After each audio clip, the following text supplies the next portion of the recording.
My name is Rabbi Stern from Canada, Toronto, Canada, and I am Rabbi Emeritus, retired rabbi from Shaarei Tefillah, Congregation Orthodox Synagogue in Toronto. And I thought it might be of interest to let the public know about a very fascinating event that took place in our synagogue many years ago, actually in 1981. I received a call from a friend of the late Rabbi Meir Kahane, Alav Shalom, asking me if it would be possible for him to speak at the synagogue. The synagogue would be the venue where he would speak. And I spoke to some of the people in our synagogue at that time, 1981, and they said, yes, why not? It would be of interest to hear what he had to say. And we certainly believe in democracy, different points of view, so let's hear what he had to say. So we arranged for him to speak at the synagogue that Sunday. I believe it was on a Sunday. I might be mistaken the actual day of the week. The synagogue was packed, and most people came, I think, out of curiosity, just to hear what Rabbi Kahane, who had already made a name for himself, quite controversial, and wanted to hear what he has to say. And so I remember at that event, the synagogue was picketed outside by not many people, a few people who protested his appearance at the synagogue. It was, I understand, the Shalom Achshav Peace Now movement, Shalom Achshav Canada or Toronto division. They were carrying signs, etc., and they picketed. But the synagogue itself was packed from top to bottom. Rabbi Kahane got up to speak, and before he spoke, 2 or 3 gentlemen came up to see me. They flashed a badge in front of me and asked me if I was the rabbi of the synagogue, and I said yes, and they told me they were from the RCMP, the Royal Canadian Mounted Police, I guess Canada's version of the FBI or CIA. But they came up to me and asked to see me privately, and they went into the office, and that's where they told me that Rabbi Kahane was actually in Canada illegally, and they would have to arrest him and deport him. And they were quite apologetic, I must say. They were very nice, very respectful. They even apologized to me. They know he's a rabbi, this is a synagogue, but they said they have to do their job. A complaint had been filed, and they would allow him to speak. Interestingly enough, they allowed him to speak, and after he spoke, that's when they would arrest him. I mentioned it to Rabbi Kahane, and he was very excited about this. He thought this was great. And I couldn't understand why he thought this was great, but he did. And later I understood why he said that. He spoke about an hour in the synagogue. I would say the first 15 minutes or so was a general speech that any Orthodox rabbi would have made. He spoke of the problems about assimilation, Jewish education, etc. Just a what we would call a drasha, a sermon that any rabbi would give. And so as he was speaking, people were looking at me as if to say, this is it? I mean, they expected, Rabbi Kahane, they heard all kinds of stories and things about him that they expected this would be a little bit more exciting. But the last 10 minutes or so is when he articulated his beliefs about about the future of the state of Israel, and about the 5th column that he felt was being created, and the loyalty of Arab citizens, and so on. And so he had his concepts about just the transfer of populations, which actually in World War II, this was very common, transferring populations from one country to another in order to keep enemies sort of apart from each other. And he thought this was very, very logical and very important to the security of the future of the state of Israel. Now that I look back all of these years, he said this in 1981 in the synagogue, and he said it before then. This was part of his theory. But we can now see, looking ahead, all these years that have passed since his assassination, that he was, I would say, he had some, his thoughts bared fruit to some degree. The ideas that he articulated and all the problems that evolved with the intifadas that took place, etc., and in the state of Israel. So many of the things he said then, I think, is now more common thought amongst people. In fact, the foreign minister just recently, Lieberman, spoke about the exchange of population. He thought about the populations in the northern part of Israel and so on. The Arabs live. Let those villages be transferred to the Arabs, Palestinian control, and so on. So, and nobody thought it was terribly outrageous. Some agreed, some disagreed. But that's what the kind of things Rabbi Kahane spoke about. In any case, he spoke, and those last 10 minutes, he articulated those feelings, and after which he took questions from the audience, and everything was very respectful and very interesting. One of the things that I should mention that Rabbi Kahane emphasized greatly that evening when he spoke, and he's mentioned this aspect in many different occasions that he lectured and spoke, and that is Aliyah to the land of Israel. In Canada, which my wife and I and we were born, raised, grew up in Canada, well, certainly I was, and those who are familiar with Canadian history are familiar with the attempt by the province of Quebec, or their desire to separate from Canada. In fact, there is a political party in Quebec called the Separation or Separatist Party. And their aim and goal is to make Quebec, that province, an independent country out of Canada. Because of the French aspect and so on, they feel that's the only way the French will be preserved. Many Jewish people over the years have left Montreal, the province of Quebec, Montreal being the primary city where the bulk of the Jewish people lived.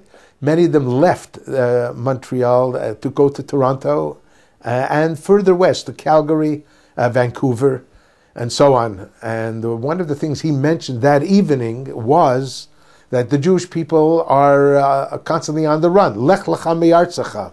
Yeah, I remember that quote of Abraham. God said to Abraham, leave your land.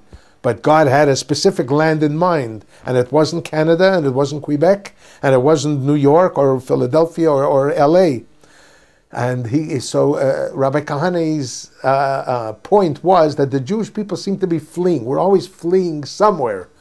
And it comes to a point there's no place where to go. World War II taught us that.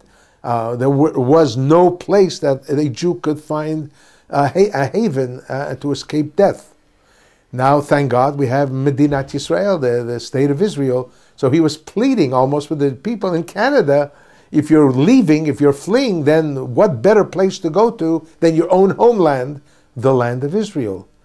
Which reminds me even today, what's going on in the Ukraine, and now the Jews in Kiev.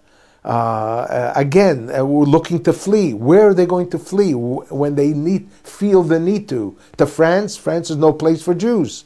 To England? England is no place for Jews. My own grandson told me when I came to visit him and his wife, my granddaughter, in London, Saba, don't wear your kippah, it's not safe. Wear a baseball cap on the street. That's London, England. So the message of Rabbi Kahane is the message of Aliyah. And so almost everything he spoke about is really just to enhance and to create a nation and in the land of Israel, and to the security of the people and so on. So it's very hard to understand, really, why he had this kind of opposition. He spoke openly and plainly things that most Jews understand and feel in their heart, but for some reason are afraid. They fear to articulate.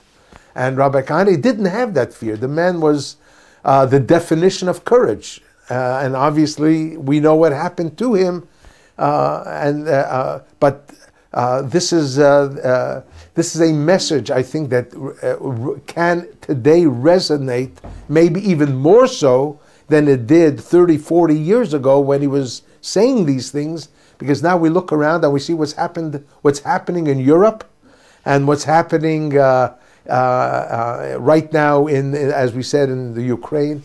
And so the real answer, the only hope for the Jewish people, as the Torah requires of us, is all Jewish people should find themselves living here in this wonderful land of Israel, Medinat Yisrael. And then these police officers who stayed for the entire lecture themselves came up to me and to him, and they said, Rabbi Kahane, and they showed him the badges, and they said, we have to arrest you and take you to a detention center for deportation. The reason, incidentally, that he was in Canada illegally was because at one time, Rabbi Kahane was very much involved with Soviet Jewry, and I think he had a lot to do with rescuing Soviet Jews, and the thousands and thousands, of course, who came to here to settle in Israel. He was very articulate, very outspoken. One of the chairman of the party of Russia, of the Soviet Union in those days, came to visit Ottawa, capital of Canada, and Rabbi Kahane at that time came and led a protest at the airport. And Canada, the Canadian government, the foreign minister at that time felt very embarrassed by the demonstrations against, I think it was Kosygin at that time, but I'm not 100% sure. I was chairman of the Communist Party at that time. And so he was told to leave Canada and that he would be persona non grata, which means you can only come to Canada with permission of the Foreign Affairs Department. So when he came to Canada to speak, he spoke in Montreal, and then he came to Toronto, and our synagogue was the only one that would let him speak. He was technically there illegally, but I later discovered that the Canadian government knew he had come. But they decided not to make an issue of it, let him speak, and he's going to go back to the United States, to New York, and that'll be the end of it. But when he was in Toronto, and they arrested him, I discovered later from somebody who was actually a friend, the Attorney General of Canada, Robert Kaplan, Olav Sholem, he's also passed away, a very fine Jewish person, who was the Attorney General. He told me that a complaint was lodged by people who knew the story that he was there illegally, and once a complaint is lodged, his hands were tied and it was really out of his control, and he had no choice but to have him arrested and deported, because an official complaint had been filed by fellow Jews. I have an idea. I think I might know who did it. I'd prefer at this point not to actually mention it. But the point is, someone, as we say in Hebrew, masered, right, Moser, squealed on him, and this caused the event to take place. So the policemen came, and they arrested him, and Rabbi Kahane, I'll never forget, smiled when they were there, and he said to them, he was very grateful for being arrested. He understands they have a job to do, and he held out his hands this way, and he said, handcuff me and let the world see how a rabbi is being treated in Canada. And they refused to handcuff him. No, they said, you're a rabbi, this is Canada, and you're not, you're not dangerous in that way, and they wouldn't do it. They absolutely would not handcuff him. He wanted to go out and in that way so that it would gain this publicity. But I'll tell you what did happen is that they arrested him. They took him to the detention center. We found out we were told which detention center he was taken to. That night, it must have been Sunday night. Now I think about it, probably was a Sunday night. There was a dinner in our synagogue of the Or Chaim Yeshiva, a regular dinner for the yeshiva, a campaign, fundraising, and that night I was able to get food because we had that big dinner in the synagogue. So from the kitchens we took food because we knew Rabbi Kahane had to eat, and at that dinner was a very interesting person, and his name was, I remember, he was a member of parliament. He was an Anglican minister of the church, but and represented the Jewish community in Toronto, that area where the bulk of the Jewish people lived. His name was Reverend Roland de Cornier, I remember. He has also since passed away, and he said to me, Rabbi, I'm coming with you. I'm not going to let you go alone to the detention center. So we went. We had a box of food for him, And we came in. It was a prison near the airport. And we got permission to come in and to bring him the kosher food. He had needed food to eat. And then when he came to his cell, I realized Rabbi Kahane was not wearing a kippah. Rabbi Kahane, where's your yarmulke? He said, they took it away from me. They said, it's illegal, it's not permitted.